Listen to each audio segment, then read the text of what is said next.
a foreign film, Norwegian film, The Worst Person in the World.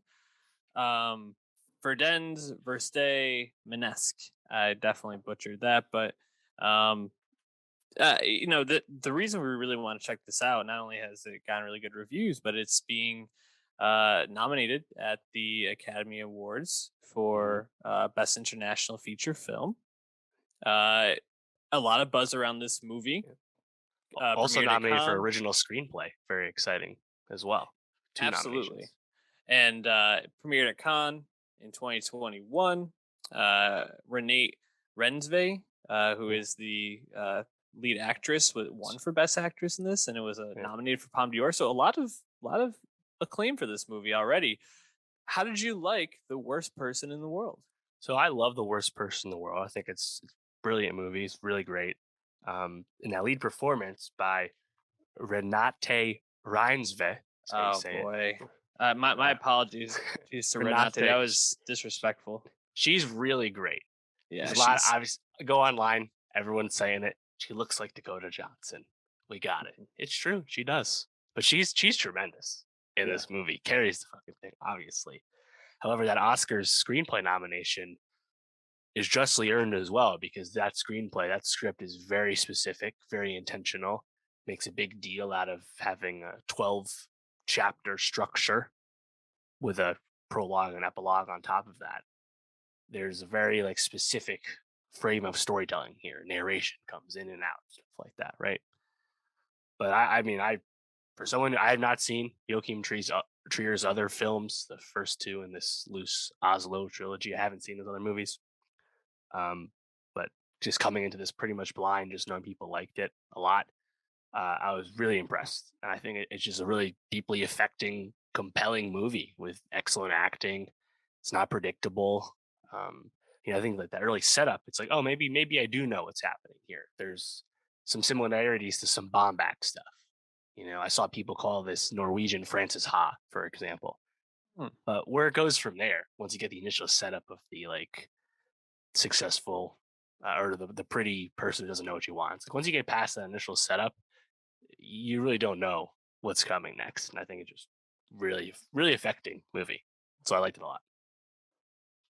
Yeah, I completely agree. I thought that this was very well done.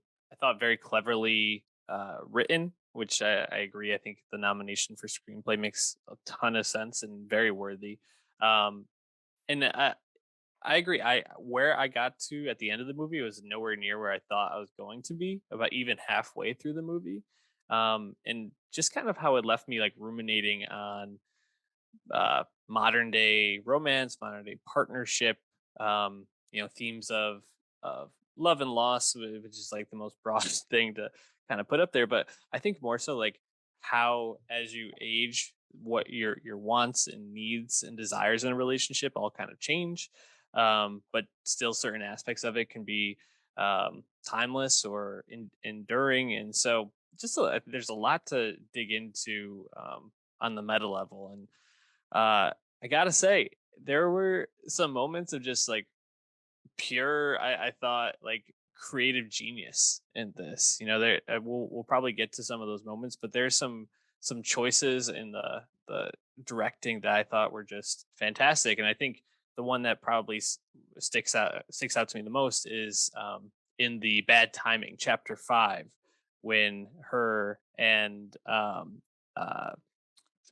no, not Ivan. Who's the first one? Uh, Axel. As Askell. Yeah. When they break up, but before she approaches him, she flicks the light on. Yeah. Everything is frozen except for her running to Ivan and their date and their hookup, and then it comes all the way back. I just thought that was absolutely mesmerizing and, Hmm. and captivating. Just brilliant filmmaking, and just totally stuck out in my mind as one of the best scenes of the year. Yeah. You don't see it coming as well. Mhm. But I just appreciate how like so each chapter is kind of different. Like at one point you get the one after that one, you get that chapter with Ivan, and it's like his whole like backstory to that point with his previous partner and stuff. It's like Yep. really short, but it covers a huge stretch of time. Very different from like that chapter earlier in the film where Askell and Julie talk about the story she wrote about Yeah. oral sex, which is this very brief, intermittent anecdote, you know? So like there's such a range in like what you're gonna get chapter to chapter. I think that's really cool.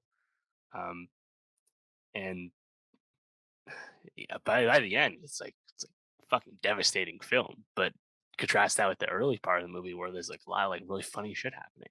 So uh, I thought it was just really unique. And Anders Danielson Lee, who played Askell, he was really impressive. We actually saw him recently in Bergman Island, which we talked about, and he's worked with Joachim Trier in his other movies. I thought Lee was, I think, really good as Askell, especially towards the end. Once the stuff happens with the cancer, and you have that reconciliation. I thought that whole scene was excellent. Just really good acting, really good writing, and before that, like you get the super cringe, right, where Julie watches him like basically melt down on the radio show talking about his work, Yep. his comic, his off color stuff. There's just a lot of like thematic stuff going on, and using Julie as like our like eyes into all this different stuff. Someone who doesn't have her life all figured out. I think it's just I think it's a really relatable thing how the worst person in the world talks about like purpose and direction in life and connection with people and even like specific things like age gap and relationship and stuff like it just tackles a whole bunch of stuff over the course of still pretty uh, you know easy to follow through line of this person's life. So Yeah. yeah, there's a lot going on. It's great. Yeah, one of my favorite chapters was chapter 2, cheating, um, Mm. where Julie and Ivan meet. Um, Yeah. and it really reminded me of like an episode of Easy from Netflix Ah, almost, yeah. and just that, like, that will they won't they of it, but like the pure intimacy and connection that they each felt. I mean, there was obviously like a really strong spark between the two actors, and I loved that. And then probably one of my other favorite chapters, to highlight the duplicity of this movie, is one of the last ones.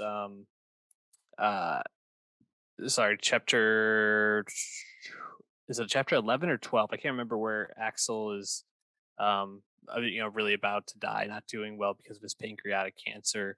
Right. And just the conversation that they have in the car, and as he's just like, I just want to go live in my flat. I want to live in my flat with you.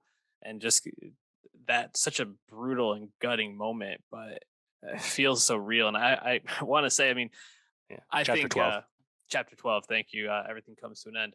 I thought Anders Danielson Lie as Axel was really brilliant as well, to play the multiple sides of that character the way he did. Mm. Just really brilliant acting. Yeah. I mean, even early on in chapter 10, where Julie and Ivan have that like fight. It's not really a fight. It's like Julie just like really like meanly like belittles him and is like super personal and like in the way they portray that like the Ivan response. It's not like they go into like a marriage story like screaming match. It's not what happens. He's just like that really hurt me, and I don't know what to do now. Like it just a lot of stuff just comes across as like super real and super instructive and like just thoughtful about like how stuff would happen.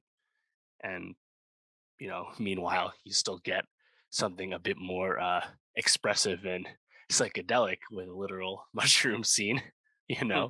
Getting high on shrooms. So yeah, for a movie that like having no expectations going in, just expecting it to be good, it still really really wowed me, really surprised me, uh, and really happy to see it get some recognition at the Oscars beyond just the expected international film nom. Like to also get a screenplay recognition for this, it's really nice to see.